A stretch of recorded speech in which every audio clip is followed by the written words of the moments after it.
And TJ, question for you. You've said that the luxury market is more of an art than a science. Have you experienced any changes in the luxury market? That's a good question, Mike. So my experience in the luxury market has again been that it is more of an art than a science. So you can't just sit there with an Excel spreadsheet and really figure out how to succeed in that market. You've got to have some flair, some ability to really understand what your customer wants.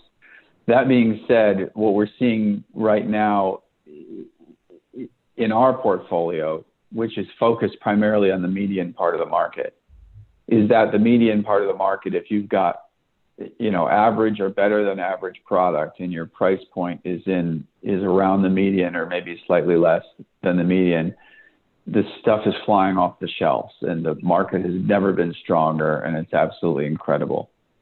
As it relates to the luxury market, anecdotally, I can see that there's quite a bit of inventory out there and things are moving pretty slowly. And I don't know if that's even related to COVID, because that had started, I think, late last year, where the luxury market started to have longer days on market and more inventory sitting around. So, whenever people come to me with these hot, interesting luxury deals, I can flip a house in Malibu or whatever, I want to just make sure that they've got a sensitivity analysis that says, okay, well, if the rehab costs me twice as much, what does that do to my deal? If it takes me an extra year to finish it, what does it do to my deal? And make sure that the deal can withstand those things. And usually they can't.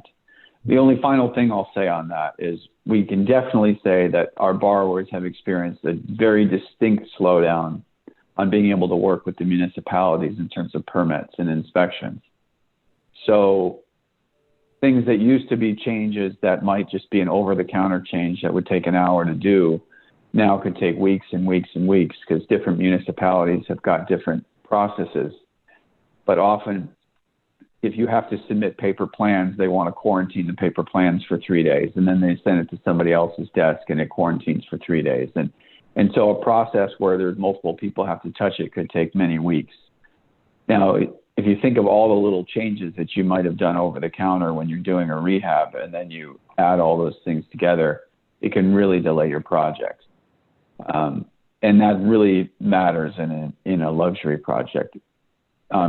I'm grateful that most of the stuff that we've offered, that we're invested in, is smaller rehabs that don't require a lot of intervention from the city. But somebody that's doing a lot of development is going to be impacted by the situation very dramatically. I think that's really good advice too for those that are planning to do a project that might have permits and other exchange within the city and the municipalities. Definitely give yourself that cushion on time frame.